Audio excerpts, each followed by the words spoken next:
2020-21 आणि 21-22चे जे पुरस्कार वितरण राहिलेले होते, कोरोना काळात जे काही कामकाज झालेलं होतं किंवा ज्या स्पर्धेमध्ये भाग घेतलेला होता, तर त्याचं जे बक्षीस वितरण आहे, त्याचे जे काही आज म्हणजे जे काही क्रमांक आलेला आहे गावचा, याच्या अगोदर पण मागच्या वर्षी 26 जानेवारीला एक आर आबा सुंदरगाव स्पर्धेचं जिल्ह्यातलं प्रथम पारितोषिक भेटलेलं होतं. आता खरं तर खूप मोठं दुःख आहे की त्याच्या कार्यकाळामध्ये जे काही पुरस्कार मिळालेले आहेत ते घेण्यासाठी आज तो स्वतः नाही.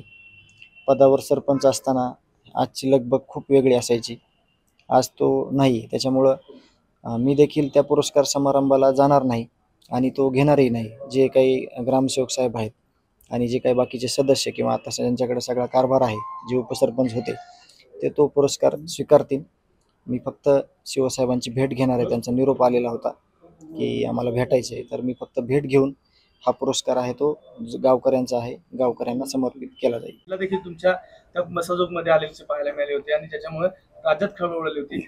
याबाबत काही पाठपुरावा केला जाणार आहे का? कुठे तुम्ही हे मागणार आहेत का नेमकी काय? रत्नागिरी पोलीसला इथून ज्यावेळेस गावकऱ्यांनी कळवलं की अशा स्वरूपाची महिला इथं आलेली आहे आणि तिच्या संदर्भात काही माहिती आहे का, तर त्यांनी काही त्याच्याकडं पण अर्ज वगैरे आलेले होते आणि मग आम्ही जे काही केज पोलीस आहेत त्यांच्याकडूनच हे सगळं जे काही जी महिला आली होती तिची सगळी माहिती वगैरे घेऊन ती जिम्मेदारी किंवा ते काम आम्ही पोलिसांकडे सोपवलेलं आहे. त्यामुळे येत्या काही दिवसामध्ये ते आपल्याला या महिलेविषयी सविस्तर सांगतील. गेल्या काही दिवसांपूर्वी उपविभागीय अधिकारी बीड ज्यांचा जबाब समोर आला, त्यामधून त्यांनी असं म्हटलं की वाल्मिक कराड जरी आतमध्ये असला तरी त्याच्या गँगची बाहेर दहशत आहे, असं त्यांचं म्हणणं होतं त्या जबाबातून. आणि तुम्ही सुद्धा पाठीमागे म्हणाला होता की वाल्मिक कराडची आणखी गँग बाहेर सक्रिय आहे, त्याच्यावरती काही कारवाईची मागणी करा. कारवाई म्हणजे हे खरं तर प्रशासनाने किंवा सगळ्या यंत्रणेनं गांभीर्यानं घेण्याची गोष्ट आहे. ही सर्वसामान्य लोक ह्याला काहीच करू शकत नाहीत. ह्याच्यावर जर जरब बसवायचे असेल तर जो जबाब दिलेला आहे त्यांनी त्या गोष्टीचं गांभीर्यानं घेऊन ह्याच्यावर काहीतरी ॲक्शन घेतली पाहिजे आणि ती घेतील असा मला विश्वास आहे आणि आम्ही त्याचा पाठपुरावा देखील करू. परंतु ही गोष्ट साधी नाही, खूप महत्त्वाची विषय आहे हा की जरी ते जेलमध्ये असले आरोपी तरी त्यांची दहशत बाहेर आहे. हा जर एक म्हणजे एक यंत्रणेतला माणूस बोलत असेल तर त्याला खूप गांभीर्याने घ्यायची गरज आहे. या सगळ्या तपास कार्यामध्ये जे काही अधिकारी नेमलेले होते, ज्या समित्या नेमलेल्या होत्या, त्याच्यामध्ये जी SITची जी समिती होती त्याच्यामध्ये 2 अधिकाऱ्यांची नियुक्ती मागच्या 2-4 दिवसापूर्वी झाली 17 तारखेला.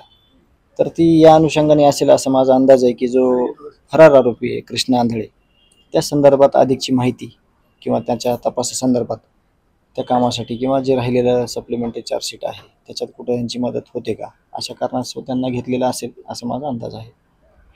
जो डिस्चार्ज अर्ज दिलेला आहे त्याच्यावरची ऑर्डर अजून होणं बाकी आहे आणि जे आरोपी विष्णू चाटे त्याच्या ट्रान्सफरबद्दल जे काही अर्ज केलेला होता त्याची पण ऑर्डर अजून बाकी आहे.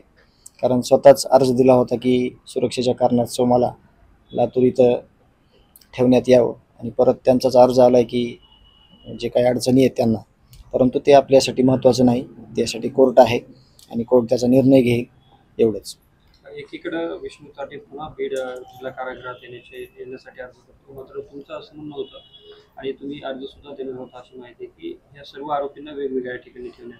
येत्या 7 तारखेला आमचे 2 अर्ज असतील की हे जे झेल प्रशासन आहे त्यांच्याकडून काही जी अपेक्षित माहिती होती किंवा जे काही आम्ही लोकप्रतिनिधी आहेत किंवा उपमुख्यमंत्री अजितदादा आहेत त्यांना आम्ही काही ॲप्लिकेशन दिलेले आहेत किंवा निवेदन दिलेले आहेत, त्याच्यावर चर्चा झालेली आहे आणि त्याचं जे म्हणजे त्याच्यावर जे ॲक्शन होणार आहे तर ती एक 4-5 दिवसामध्ये आपलं बघणं आपण थांबणार आहोत त्या गोष्टीसाठी. आपण त्याचं पाठपुरावा देखील केलेला आहे. तर येत्या 4-5 दिवसामध्ये त्याच्यावर पण काहीतरी निर्णय झाल्याशिवाय राहणार नाही.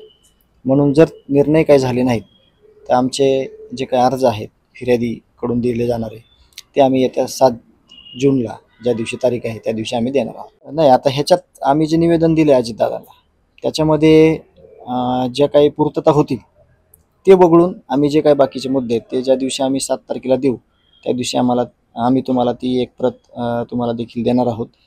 त्याच्यातले जे मुद्दे असतील ते जे काही आपण जे काही मागण्या केलेल्या आहेत त्या ज्या कंप्लीट झाल्यात त्या वगळून बाकीच्या मागण्या आम्ही त्यांना देणार आहोत.